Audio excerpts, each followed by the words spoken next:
Baik, selamat siang, saudara-saudara. Salam semua, salam. Dan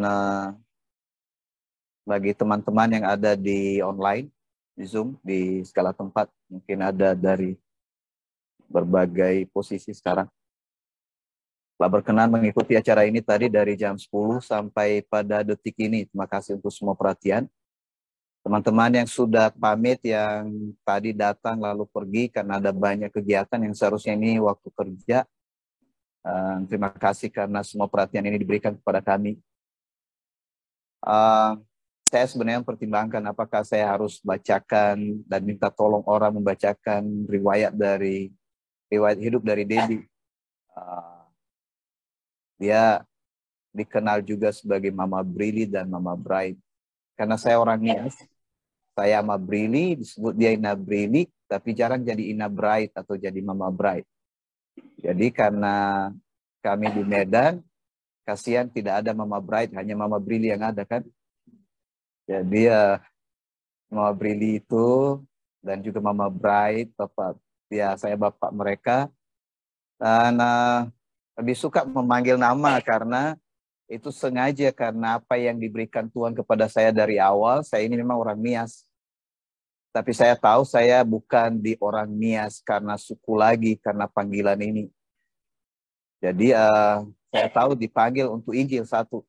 Saya bercerita semua dengan teman-teman, maaf.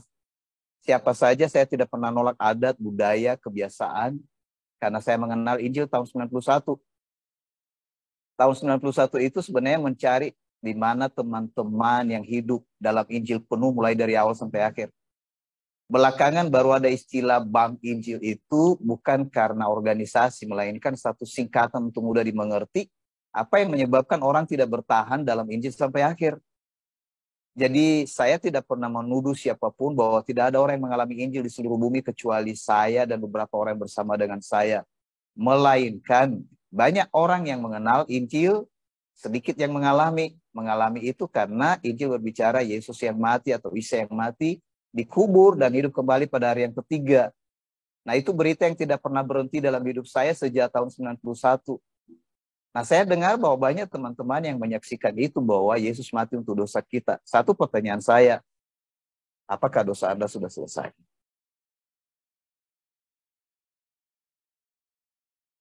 Kalau orang berkata itu urusan Allah, jawabannya Allah sudah menyelesaikan urusannya. Dia telah mati karena dosa kita. Mengapa orang terus berdoa minta ampun kalau dosanya sudah selesai? Ini ujian bagi saudara yang ngaku selama ini saya percaya Yesus. Saya harus mengantar ini karena itu rahasia kehidupan Debbie, istri saya. Ibu Debbie, dia mengalami itu tahun 2016. Perjalanan jadi saya tulis di media sosial, barusan saja 25 tahun, 6 hari. Jadi maksudnya tanggal 3 Maret kami menikah. Kemudian itu tahun 98. Tahun 99 Brili lahir, tahun 2005 Bright lahir. Nah, jadi Brili itu orang Manado, tapi Bright itu orang Medan. Saya itu orang Nias, mamanya itu orang Manado. Jadi kami ini orang apa ya? Ya, jadi waktu kejadian ini pada minta yang di Manado berkata, kubur saja di Manado. Mengapa harus kubur di Manado? Nanti kalau nggak di Manado putus tali persaudaraan. Loh, persaudaraan kita bukan di kuburan. Kan persaudaraan kita di dalam Injil. Kalau saya dengan Debbie, kami bersaudara. Bukan tadi ada yang berkata bahwa mengapa bisa sampai ini miliknya ada dari Aceh tadi, Marlin. Itu barusan berapa lama kami bicara terus, dan memang dari dulu saya serukan, saya sampaikan bahwa saya berjuang sampai saya tidak ada milik. Sebenarnya kita belum mengerti itu, Debbie lah yang mengerti itu. Dia tidak punya milik sekarang. Bahkan tubuhnya itu bukan miliknya lagi. Nah, jadi saya harus berjuang itu selagi dalam tubuh ini, bahwa tubuh ini pun bukan milik. Berarti Debbie juga bukan milik saya. Anak-anak Brili dan Bright bukan milik saya. Sampai saya berhasil melepas itu, berarti saya ikut Kristus. Itu pesan yang terus kami diskusi dengan Debbie sepanjang perjalanan itu dari Kami menikah tahun 1998. 18 tahun saya ngomong setiap hari dalam segala kesempatan. Baik di khotbah, perjalanan, keliling, kami keluar, memberitakan Injil sampai tengah malam. Pernah kami tinggalkan Brili di rumah, ternyata yang datang bukan orang baik-baik. Orang gila lagi jaga si Brili. Karena kami berjuang memberitakan Injil. Tapi kami melihat, kami memberitakan Injil dengan perjuangan itu karena yang sampai hanya berita Injil. Banknya tidak sampai. Banknya itu apa? Ajaran, nasihat, kepemimpinan.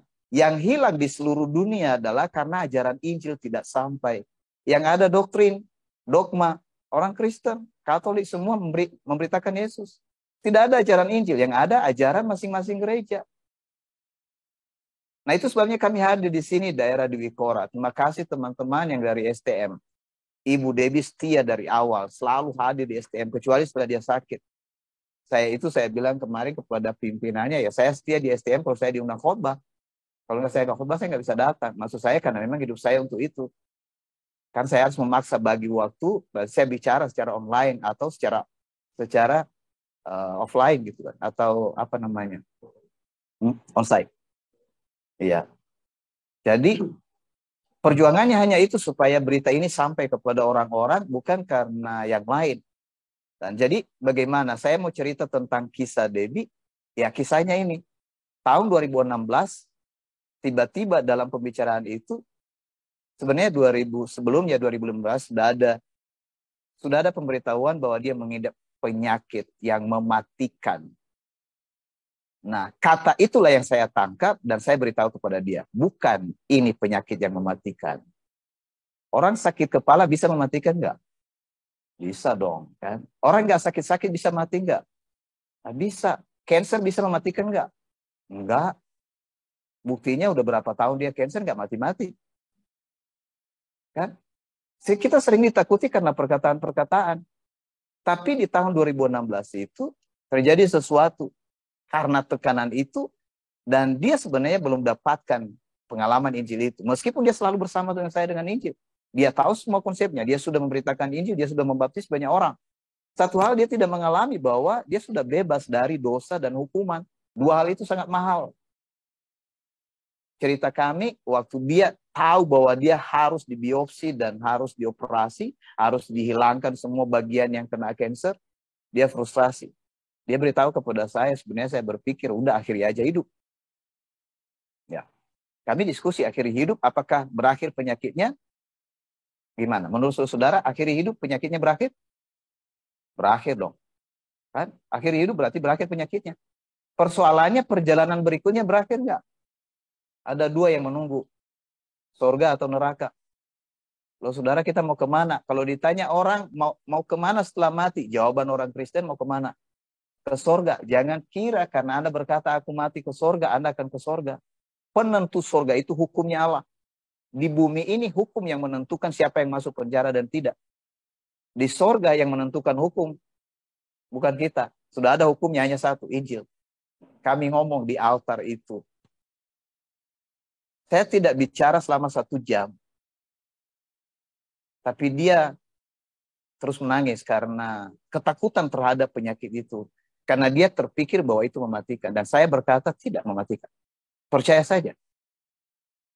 Penyakit itu tidak mematikan. Lalu saya cerita lagi tentang kematian. Sebenarnya kematian yang mengerikan itu bukan kematian fisik. Kematian fisik masih ada satu langkah berikutnya. Tapi kalau kematian jiwa, tidak ada lagi langkah selanjutnya. Jadi masih ada kesempatan selagi tubuh supaya jiwa kita hidup.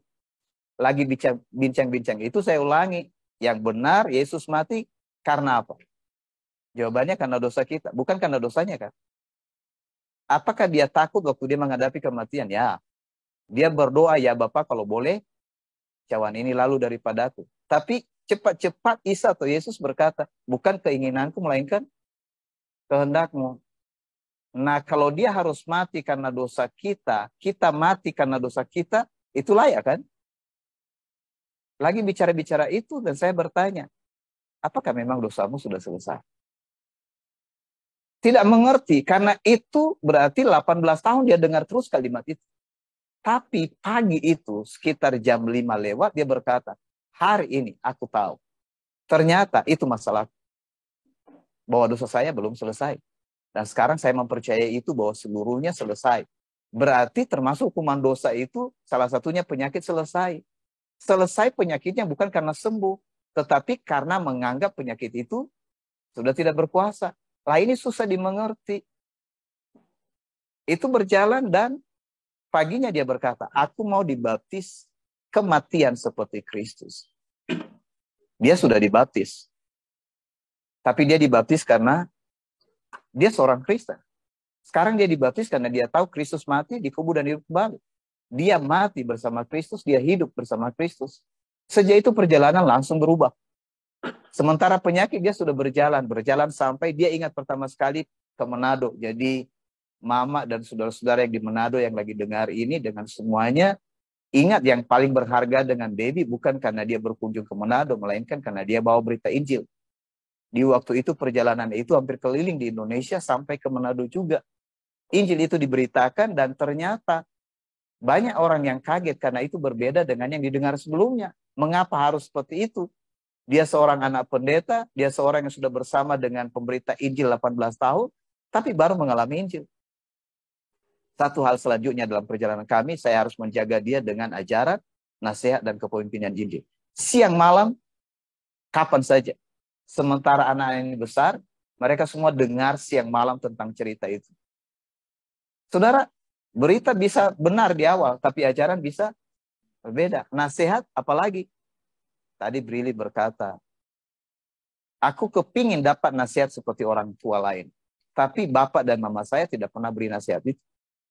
Mengapa? Karena kami tidak memiliki nasihat seperti itu. Kami sudah memiliki nasihat yang baru, yaitu Injil. Tujuanmu bukan sekolahmu. Tujuanmu bukan pekerjaanmu. Tujuanmu bukan apa yang dicapai orang lain. Tujuanmu kamu sudah dapat. Penyelesaian dosamu, semua orang mati. Perjalanan berikutnya, 5 tahun sesudah 2016, kesehatan Debbie naik memuncak. Dia malah mencapai titik puncak lebih sehat sebelumnya daripada sebelum dia sakit. Itu sampai 2021. Bulan Oktober dideteksi ada penyakit lain. Nah, saudara, saya tidak cerita itu karena itu bisa rinci, ada banyak. Dan itu sebenarnya sangat banyak dalam tubuhnya. Yang menarik yang saya mau cerita, karena Debbie tidak pernah mencerita penyakitnya, tapi dia selalu menceritakan Injil. Setiap kali ada masalah dengan disentuh tentang penyakitnya, dia cerita Injil.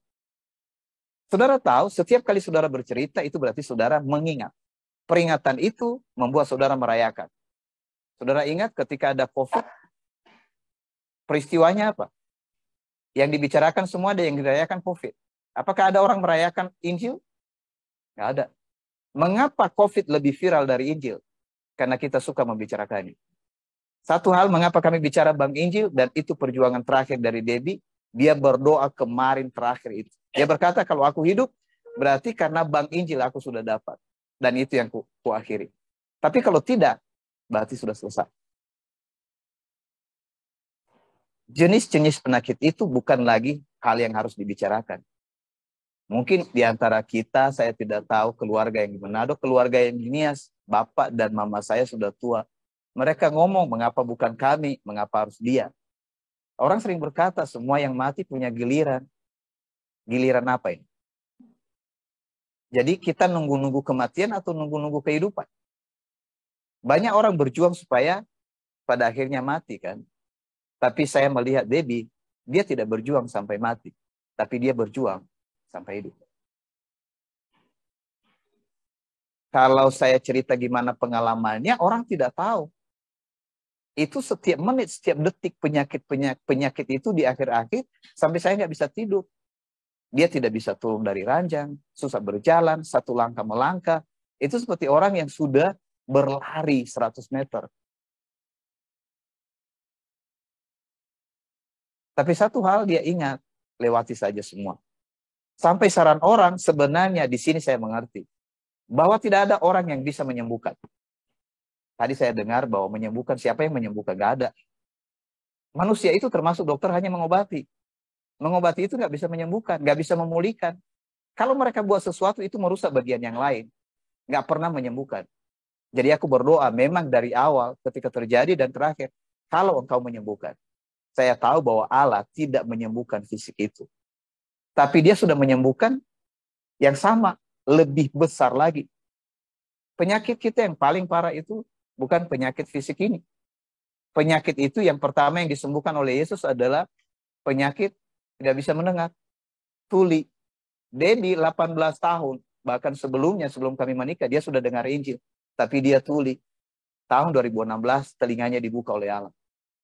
Dia bukan hanya tuli, dia bisu, nggak bisa ngomong. Dia ngomong banyak hal tentang Injil, tapi dia ngomong karena hafalan. Bukan karena dari hati yang diterangi. Selain dari dia bisu, dia juga buta. Dia nggak pernah mendengar, dia tidak pernah melihat sebenarnya Yesus itu seperti apa. Tapi tahun 2016 matanya dibukakan dan dia melihat segalanya.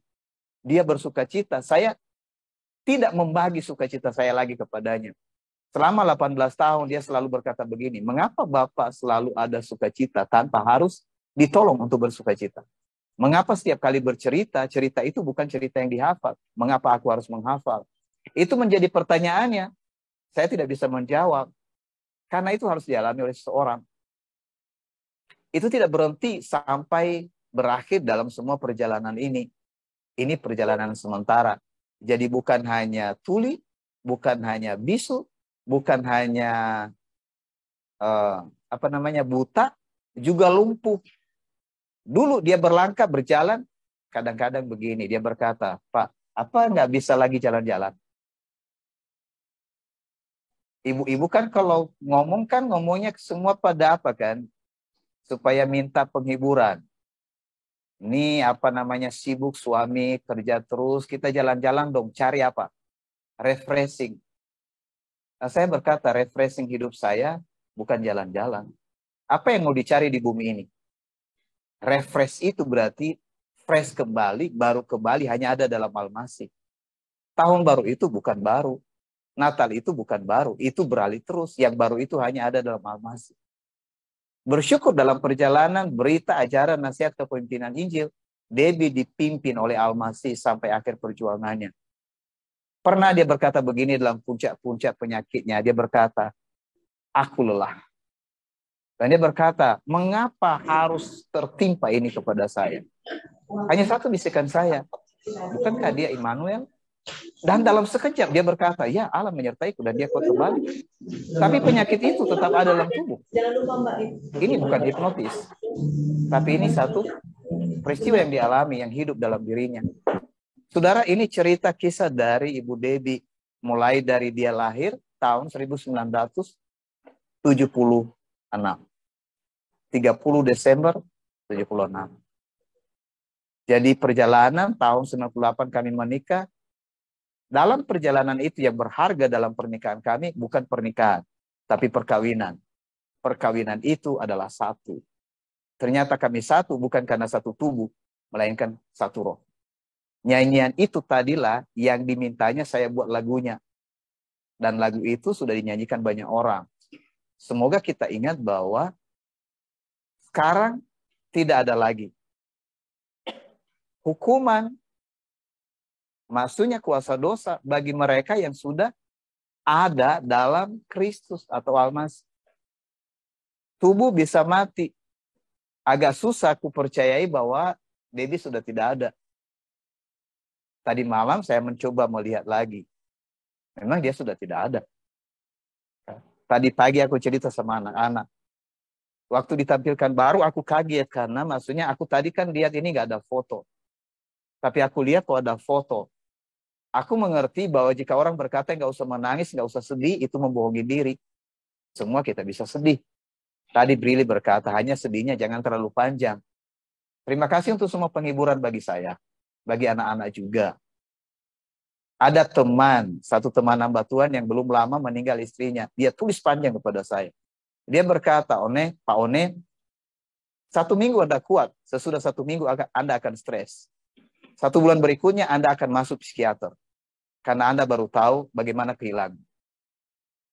Dan pada akhirnya aku berjalan keliling, orang menawarkan aku supaya menikah lagi. Aku mencoba beberapa hal tapi tidak selesai. Aku tambah stres. Aku ingat bahwa aku harus kembali kepada Yesus.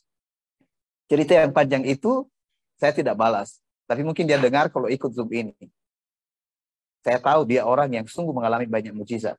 Tapi aku menangkap kalimat terakhir, kembali kepada Yesus. Kok panjang sekali cerita pertamanya? Mengapa harus cerita tentang stres? Saya belum tahu minggu depan. Saya belum tahu hari esok. Tapi saya menetapkan hati saya berkata tadi kepada Brili dan Bright di pagi-pagi, mesti ada pembuktian terbalik. Bahwa semua yang dikatakan orang tidak benar. Saya berkata itu kepada Debbie dalam perjalanannya. Dulu dia malu karena bagaimana aku sakit. Dia ingin menampilkan bahwa suatu dalam dirinya sempurna secara fisik. Tapi ketika terjadi sesuatu pergeseran fisik itu, dia menjadi lebih percaya. Bukan percaya diri, tapi percaya Al-Masih. Kita tidak perlu percaya diri, karena itu tentang kita. Itu namanya citra diri. Yang diminta dalam kitab suci adalah citra Kristus atau citra Masih. Kami berbagi itu. Sebenarnya yang saya tunggu kepada dia beberapa kali. Tolong jadi narasumber dong. Kesaksian Injil. Aku nanti yang wawancarai. Di telekonferensi Bang Injil. Tapi itu suatu waktu yang di mana dia tidak bisa bicara lagi. Tapi teman-teman yang ikut Zoom di mana saja sekarang, mungkin semua kaget karena dia bisa ikut Zoom, tampilannya oke, tidak terlihat, mungkin ada kelelahan sedikit. Tapi sebenarnya dalam tubuhnya semua sudah tidak ada kekuatan. Seluruh penyakit itu seolah-olah mengambil seluruh kekuatannya di fisik. Tapi kekuatan rohnya tidak pernah kurang. Aku teringat Musa sampai umur 120 tahun. Tidak ada yang kurang dalam kekuatannya. Tidak ada rambutnya yang hitam. Aku mengingat wujudnya bukan di tubuh. Yang aku lihat Debbie sampai di akhir tidak ada yang kurang dalam kekuatannya. Sampai fisik ini selesai. Karena kekuatan bukan di tubuh, umur panjang juga bukan di tubuh. Kalau Anda mau mencari umur panjang, Anda tidak bisa mengalahkan Metusalah. Metusalah umurnya 969 tahun. Anda dapat 10%-nya, Anda kelelahan di bumi ini. Jadi umur panjang itu adalah kekal. Debbie sudah dapat umur panjangnya selagi di bumi. Itu cerita saya kepada saudara tentang Debbie. Jika kalian ingat dia, ingat Injil itu yang dia sudah dapat, dan mungkin dia pernah cerita. Jika saudara pernah mungkin sedih dengan sesuatu, atau karena ada sesuatu yang tidak beres, mungkin saudara rasa, tidak bisa lagi karena dia sudah bebas dua-dua. Kematian dalam dirinya, dan sekarang kematian dalam tubuh. Itu yang dimaksud orang yang mati tidak bisa dituntut dalam hukuman apapun. Dia sudah bebas. Dia tidak bisa datang kepada saya. Tapi saya yang akan datang kepada dia. Saudara juga tidak bisa datang lagi kepada Debbie. Kita yang akan datang kepada dia. Sekarang kita bukan datang kepada Debbie, kita akan datang kepada Kristus. Dia menantikan kita. Sekarang kita menantikan kedatangannya. Semoga kisah ini akan memberkati semua saudara-saudara yang ada di sini. Sekali lagi menyapa keluarga yang ada di Manado. Jika mendengar ini, jangan ingat yang lain. Semoga sukacita ini mulai detik ini, karena mengingat Debbie berhenti untuk menangis dengan segala macam pikiran-pikiran yang menyedihkan, karena itu tidak benar. Aku sedih, tidak ada orang yang tahu aku menangis. Aku tidak menangis di depan, aku menangis di belakang. Tapi aku udah selesaikan tangisanku. Saya nggak tahu lagi nanti kalau muncul. Kan nggak ada yang larang saya kan kalau nangis. Jadi demikian juga kepada keluarga orang tua kami di Nias, meskipun sedih, nggak bisa bertemu, tapi saya sudah beritahu di sini. Kalau ingat Debbie, ingat dia, karena kemanapun dia hanya cerita itu. Kalau tadi dibilang dia mendukung saya tahu bahwa dia tidak hanya mendukung, memang dia memberitakan. Teman-teman di segala tempat yang tahu tentang kondisi ini dan yang mengikuti acara ini, yang lagi online atau yang tadi sudah sempat ikut pertama, kiranya kisah ini menjadi kenangan yang indah. Tidak diingat yang lain. 3 hal yang penting: peristiwa, ingatan, dan perayaan. Peristiwa kematian Debbie hari ini, yang kita ingat bukan penyakitnya. Yang kita ingat Injil yang dia alami. Dan yang kita cerita, kita tidak cerita Debbie lagi. Yang kita cerita adalah Injil Kerajaan Allah. Itu ketetapan hati saya juga yang ditinggal, dan juga anak-anak Bril dan Bright. dengan semua teman-teman khusus yang di komunitas UCC yang ada di Medan dan sekitarnya, yang hadir di sini, yang tidak hadir, yang sering datang ketemu di sini. Terima kasih untuk semua dukungan. Dukungan yang diberikan, semua perhatian yang dilakukan selama ini tidak bisa saya rinci. Secara khusus pada anak-anak kami, Rini dan Yeni yang setiap hari mendampingi di masa-masa terakhir. Mendampingi di mana kadang-kadang tidak bisa dikerjakan oleh orang lain, mereka datang. Jadi saya tidak berkata bahwa mereka lebih istimewa dari yang lain, tapi saya beritahu bahwa mereka lakukan itu dengan kasih. Artinya, saudara juga sudah melakukannya. Karena semua dukungan yang sama. Sekali lagi terima kasih untuk semua ini, dan yang tidak bisa hadir, sekali lagi yang ikut dalam telekonferensi, terima kasih untuk semua dukungan, ucapan-ucapan, salam, kemudian penghiburan, kemudian penguatan, kami terima semua dengan kasih dan hormat untuk semua. Semoga perjalanan ini yang kita sudah lihat dalam hidup yang sangat singkat, ternyata ada yang menantikan kita. Hidup, umur panjang, kekal, selama-lamanya. Salam.